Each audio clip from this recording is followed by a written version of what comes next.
수영장을 근 1년 만에 다시 등록해서 처음 다녀왔습니다. 오랜만에 수영을 하다 보니 과거에 품었던 의문이 다시 생기는군요. 수영을 하다 보면 좋든 싫든 물을 어느 정도는 먹게 되는데 약품을 타서 참 묘한 구역질 나는 듯한 기분이 들죠. 그 물은 매일 가는 것인가요? 그리고 그 물의 수질은 어느 정도인가요? 눈으로 보기엔 깨끗해는 보입니다. 만, 수돗물과 비슷한 약품을 탈 텐데 수돗물보다 냄새도 진한 편이고. 안녕하세요. 지식틀치기입니다.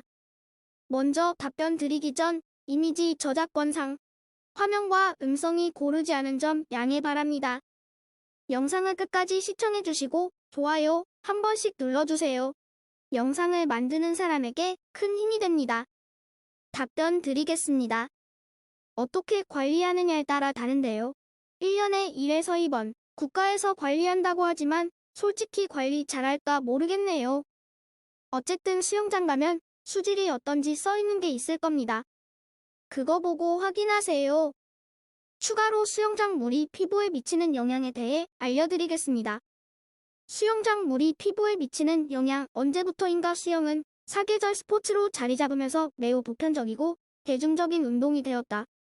수영을 배우기 위해, 살을 빼기 위해, 건강을 유지하기 위해 등등 각종 이유로 어른, 아이 할 것 없이 많은 사람들이 수영장을 드나들고 있다.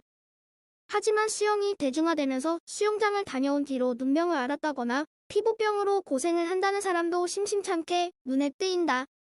수영장을 다녀와서 탈이 났다는 사람을 보면 대개 두 가지 부류로 나뉘는데, 그 하나가 수영장에서 가장 널리 쓰이는 소독제인 염소의 자극을 받아 탈이 난 경우이고, 또 하나는 감염성 질환을 얻은 경우이다. 드나드는 사람은 많고 관리는 어렵다 보니 감염성 질환이 많은 것은 당연한 현상이다. 수영장에서는 감염 방지를 위해 수질을 일정 수준으로 유지해야 하는데, 수질 관리를 위해 가장 흔하게 사용되는 방법이 염소 소독이다.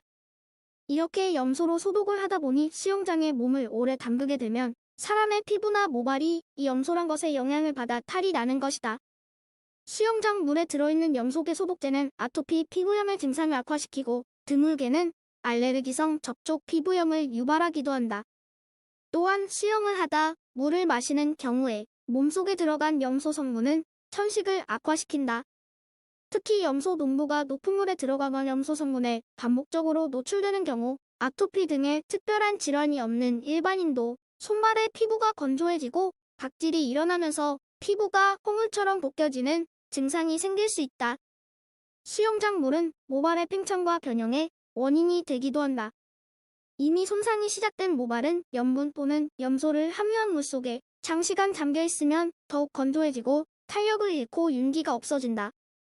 염소계 소독제로 인한 피부 질환을 예방하기 위해서는 샤워를 철저히 해서 소독제 성분을 말끔히 닦아주고 건조해진 피부에 보습을 주는 것이 가장 중요하다. 수영 후에는 피부가 오랫동안 물속에 있어서 약해진 상태이므로 뜨거운 물 샤워는 피하는 것이 좋다.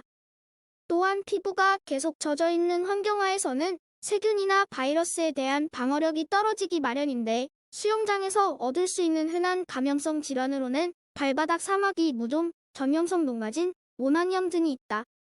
이러한 각종 감염을 예방하기 위해서는 정기적인 수질 검사, 적절한 소독제와 필터의 선택, 수영장 입장 인원수 제한, 전염성 질환을 가진 자의 입장 제한과 같은 적절한 조치가 있어야겠다. 수질이 검사상 기준을 통과했다 하더라도 병원성 세균은 검출될 수가 있으므로 아토피나 알레르기, 피부염, 상처가 있는 사람은 피부염 악화나 2차 감염을 막기 위해 각별히 조심해야 한다. 공동 탈의실, 수영장 바닥과 주변에 깔려있는 매트, 샤워장, 목욕탕 바닥으로부터의 감염을 막기 위해 개인용 슬리퍼나 샌들을 신는 것이 좋다. 수영장을 다녀온 뒤 피부가 건조하고 가렵고 빨개진다면 항히스타민제나 스테로이드제를 복용하고 적합한 연고와 보습제를 발라주어야 한다. 감염성 질환이 발생한 경우에는 환부를 적절히 소독하고 항생제를 복용해 질환이 더 크게 번지는 것을 조기에 막는 것이 중요하다.